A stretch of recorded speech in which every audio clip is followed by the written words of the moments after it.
Amo ba? Kung naging may plano nga, ngita mo lain, isa yung asawa. Bakit din na nagpagwapo yung asawa? Ay, kabit kay. Ano pa sa din? Nga, mauman na nagatiman sa inyo ha. Nagatiman sa mga anak.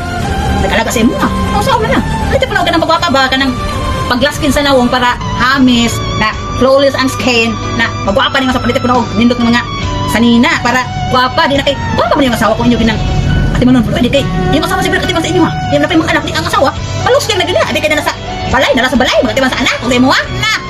Ayaw di pag-anak, atiman na yung asawa palanggaan, kaya nga no. Pag abot sa panahon, kung ikaw matigulang na, luoy kayo ka. Di po ka atimanon sa imo ang asawa o anak. Kaya mo manila nakita sa imo ha.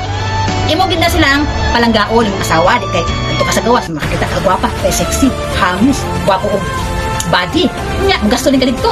Bangga-bangga din ka dito. Pag abot sa inyo ha, wa kay dala, isog-isog ka dito, ana. Ayaw, ana, kailangan kumuuli mo ka sa inyo ang balay. Para di yung pasalubong imong asawa. Ika dito, love, lagod, dala nga pasalubong sa inyo. Para ganahan po yung asawa ba, ipagulan niyo mo, i-comfort niyo yung asawa para ganahan po yung asawa. Ayaw po ina nga.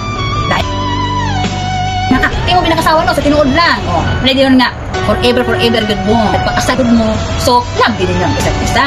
Ang sa ako lang, ng mga boys, palanggaan yung asawa, inyong alagaan para pagtanda ninyo, naapoy, mo alaga sa inyo ha.